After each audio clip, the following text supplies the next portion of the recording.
माने आज आम देखा कौन नवम श्रेणी संस्कृत वल्लरी पुस्तक पद्य भाग अवस्थित कौन नीतिवाणी आम पढ़ा।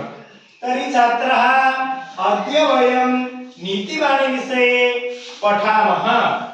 प्रथम श्लोक भवति जलबिंदु निपातेन क्रमशः पूर्यते घटः सक्रम सर्व विद्यानां धर्मस्य च धनस्य च। अहं पठितवान् इदानीं भवन्तः सर्वे अपि पठन्तु। जलबिंदु निपातेन क्रमशः पूर्यते घटः सक्रम सर्व विद्यानां धर्मस्य च धनस्य च। पुनरेकवार जलबिंदु निपातेन क्रमशः पूर्यते घटः सक्रम सर्व विद्यानां धर्मस्य च धनस्य च। तर्हि छात्राः इदानीं पदच्छेदं कुर्मः। तर्हि एतस्याम् अर्थः अपि जानीमः। जलबिंदु निपातेन जलबिंदु इत्युक्ते जलं जल पानी बिंदु बिंदु पानी पड़िबा द्वारा क्रमशः पूर्यते घटः।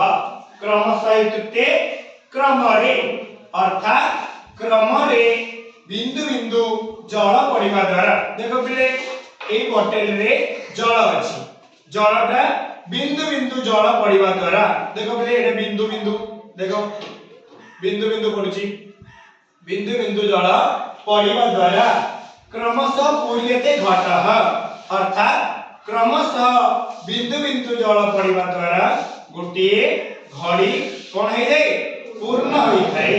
गोटे घड़ी पूर्ण होई थाए। सेही बळी पिले कोन कहिची ना सक्रमः सर्व विद्यानां धर्मस्य च धनस्य च।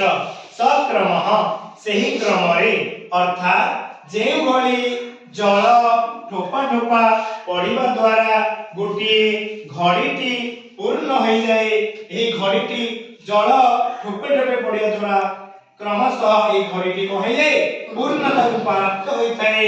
सेही बळी सेही क्रमरे सेही बळिया सर्व विद्यानां समस्त विद्या रे प्रथमे हम कोन करछे अ पढुछे तापरे अख कळ भक एमति विभिन्न प्रकार दुई अर्थक शब्द पढुछे तापरे पद्य पढुछे धीरे धीरे हम कोन करछे बहुत किछ हम निजे कविता लिखि पढुछे। सेही बळिया धर्म क्षेत्र रे मध्य हम कोन करछे धर्म काम करछे काहाको दान टंकाडी करछे कोठी वस्त्र दान करछे अल्प अल्प धर्म करे संग्रह करिकि परिशेष रे हम कोन होई परिबा गुटे धार्मिक हे परिबा।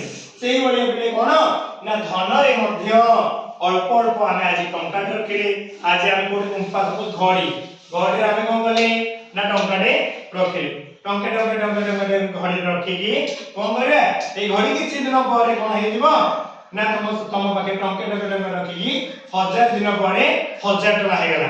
टंकाटार मूल्य अधिक नुह किंतु 1000 टकार मूल्य अधिक ना जण करि पिले सेही भलिया तुमे सदा बेले कोन करिवो ना विद्या रे आ धर्म रे आ धन रे अल्प अल्प संग्रह करके परिशेष रे तुमे कोन हे परियो कोडी विद्वान हे परियो कोडी धार्मिक हे परियो आ गोटे धनवान धनिक मध्य हे परियो।